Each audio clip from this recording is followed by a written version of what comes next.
Hello everyone, and welcome to my champion review for the newest Paladin support, Ray. Let's hop right in, starting with her primary, Sigil, in which Ray launches a magical attack from her hands every 0.7 seconds. This primary is really straightforward, so there isn't much to say here. The DPS of 642 is just shy of Isle's 666.66. Not the highest, but it gets the job done. One thing to note here is that the projectiles are relatively sluggish, so make sure to lead your shots against long-range enemies. Also, I love her reload animations. Jumping in next is Ray's main healing method, Chain Heal, which is on a 4-second cooldown.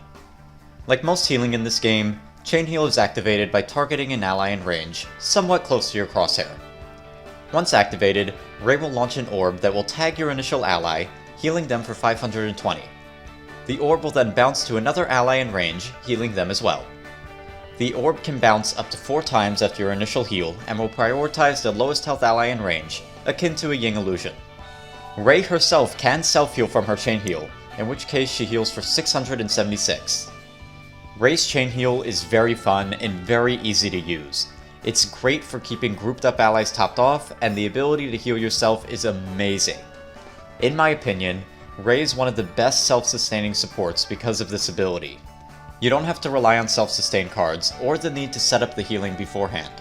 I've seen some saying that the healing on this is too low, but I think it's fine, especially when you consider Ray's cards, which we'll cover later.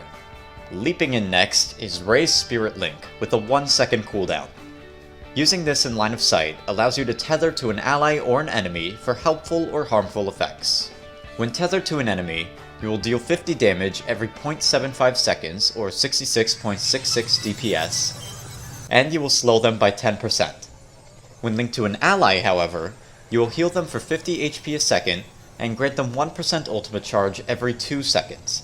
On top of that, your linked ally will receive 30% bonus healing from your Chain Heal, making it heal for 676. Ray's Spirit Link will break if you lose line of sight for a few seconds. Even though I think it's better used on allies rather than enemies, Ray's Spirit Link is still amazing. The ability to passively give your teammates more ultimate charge is crazy strong.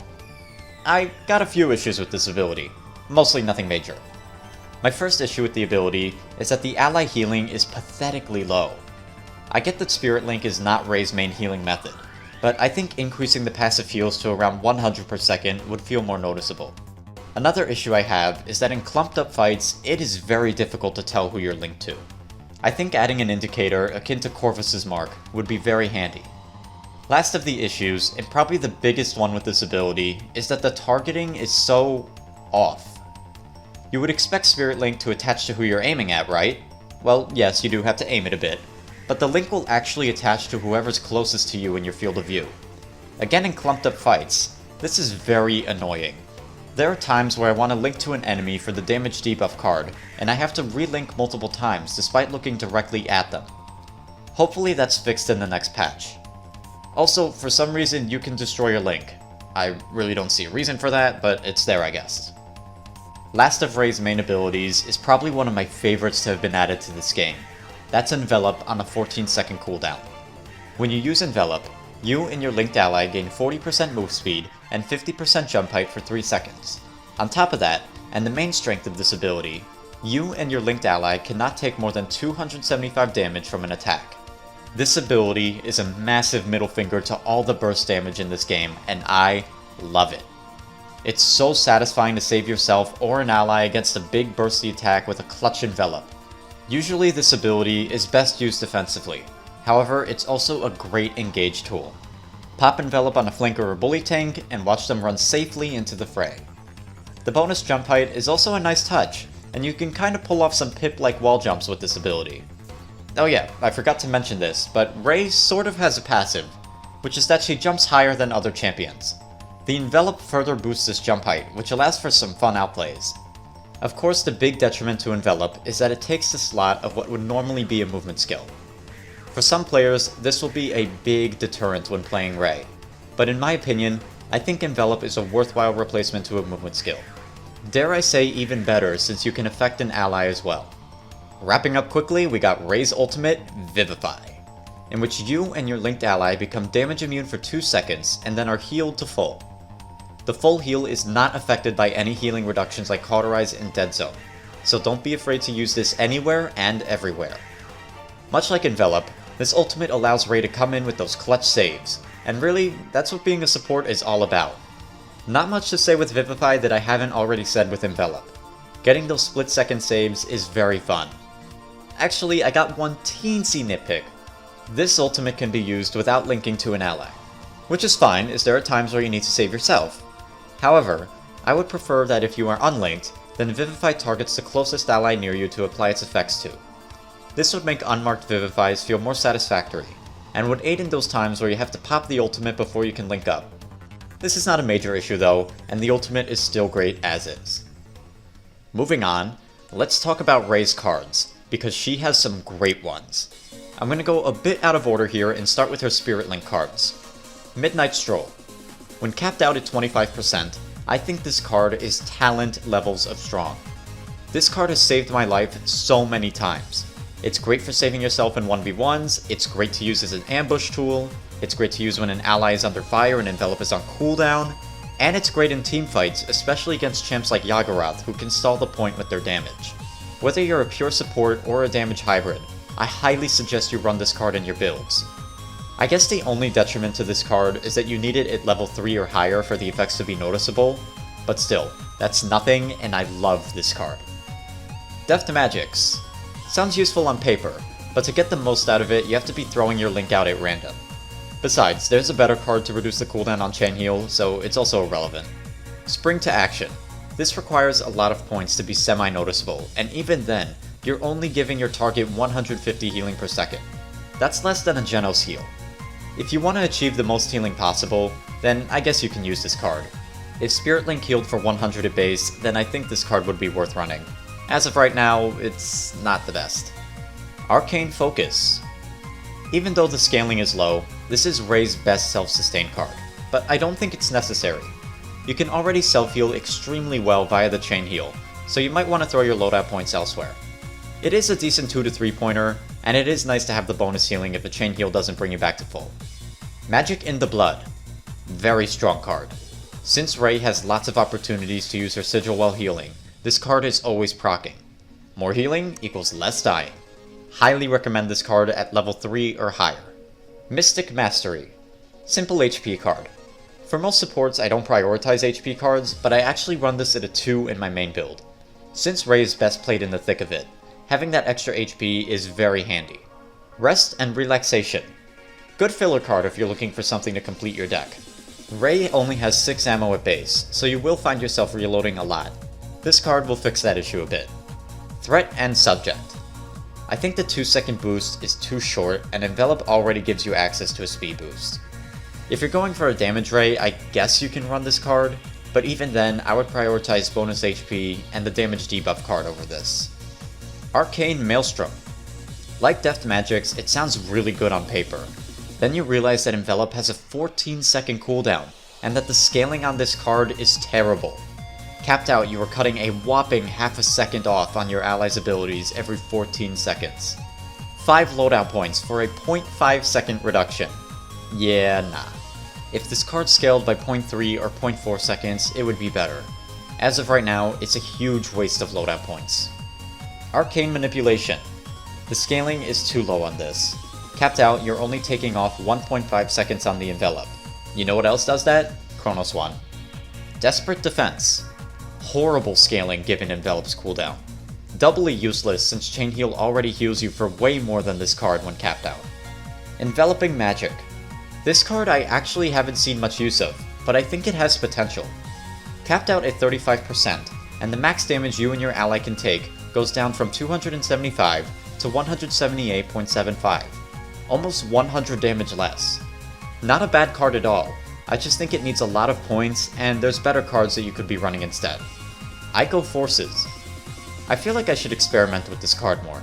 Since the base damage reduction is so low, you actually aren't affected by diminishing returns, which means you could potentially be getting 20% DR every 4 seconds. Of course that's if all your bounces hit within 2 seconds, which won't happen all the time. Future Generations. The scaling is kind of low on this, but it's a very nice filler card. If you sustain yourself well, you'll find a free chain heal off cooldown every now and then. Lepori Prayer. Cool concept, and with certain champions can be super helpful. However, I think that it needs to be a level 3 or higher to be consistent, and it requires a little bit of coordination on your teammates' part. The card does apply to Rei herself though, so you can use this as an alternative to rest and relaxation. Do note that with champions who don't reload, this card is pointless. Last up is probably Rei's strongest card, Refreshing Break. The ability to give your allies up to 2% ultimate charge every 4 seconds is super duper strong. Let me say this again, every 4 seconds you can potentially give your whole team 2% ultimate charge. Much like Lepori Prayer, this card applies to Rei as well, so not only are you granting your team bonus ult, you're also getting your next Vivify even faster. Besides negating damage via Vivify and Envelop, giving out ultimate charge is Rei's niche. I definitely recommend having this card at level 3 or higher in all your builds. It's that good. Between this and the Spirit Link, a team with Rei will have their ultimates up significantly more often than a team without. I can see this card getting nerfed in the future. Unlike Rei's amazing cards, Rei's talents are very lacking. Wanna know what's funny though? Rei's base kit and cards are so good that she doesn't even need a talent to perform well.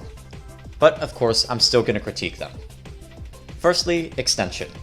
Increase the range of chain heal bounces by 40%. I would comment on this being Rei's best talent, but apparently it's broken right now and doesn't even give you the bonus range. If you look at this footage, this is me healing with the normal chain heal, and here's me using Extension. As you can see, the heal breaks at the same range. Nice. You're literally playing with no talent if you pick this. Second, Restraint. While Envelop is active and you are linked to an enemy, prevent them from healing. Sounds very strong on paper, right? That is until you realize that you have to sacrifice both your Envelop and Friendly Link to use this. While this talent has grown on me, I still don't think it's the best. There are a few scenarios where having your own personal dead zone is nice, but oftentimes the Envelop is better used defensively, and when used in this manner, you lose your critical defense. And last up, we have a talent of great debate, Focus. Spirit Link's cooldown is increased to 7 seconds, and now only lasts for 4 seconds, but its base effects are tripled. Also not mentioned anywhere, but with this talent, your Link won't break if you lose line of sight. For some reason the numbers on the talent description don't match with the actual numbers in game, but you know, Paladins jank! So, tripling your Spirit Link's effects. What does that entail? First off, this talent does not affect your loadout cards. While it would be nice for the healing one, it would be absolutely busted on the damage debuff card. So it makes sense. Instead we get this. For allies, the healing per second goes up from 50 a second to 150 a second, and the ultimate charge they get goes up from 0.5 a second to 1.5 a second. The bonus healing via chain heal does not get buffed, though it would be really cool if it did. Over the 4 seconds, your allies will get 600 healing and 6% ultimate charge. Next, enemies. The DPS on your mark goes from 66.66 to 200 DPS, and the slow goes from 10% to 30%. Oddly enough, the stronger slow is the main reason to run this talent, as a 4 second 30% slow is pretty substantial. For some Rei players, I can see this being their favorite talent. I personally don't like it for 2 reasons. One is the aforementioned clunkiness of marking the correct target, especially in clumped up fights. Ideally you would want to place this on a damage dealer to apply the damage debuff card and the slow, but what happens if you end up marking a full HP ally who already has their ultimate? You're put on a 7-second cooldown. Speaking of that cooldown, I don't like it. I like being able to swap my Link target at will. Being able to change from offense with the damage debuff, to defense with the bonus healing, to the passive game of granting more ultimate charge. This just can't happen when you're put on a 7-second cooldown. Vivify and Envelop also become extremely unreliable with this cooldown. You cannot save a teammate with either ability if you are put on said cooldown. Still, I don't think this talent is terrible, but it's definitely not for everyone. I recommend you try a few games with it and decide for yourself. And that is Rei's kit. Overall, I really enjoy her gameplay, and she's quickly becoming one of my favorite supports to play. Normally, I love to play supports as damage hybrids. So to have a support's base kit promote getting into the thick of it to self-heal, well, I just love that. Strong abilities comboed with strong cards makes for a very fun champion to add to this year's releases. I decided to save this till the end because I normally don't talk about champion designs or lore, but I've been seeing a lot of critique over Ray's design. Specifically the fact that it's quote, retconning the Lepori race. In case you aren't familiar with the lore, let me give you a quick synopsis. In the Paladins realm, the Lepori are a species of magical bunnies akin to the likes of Moji.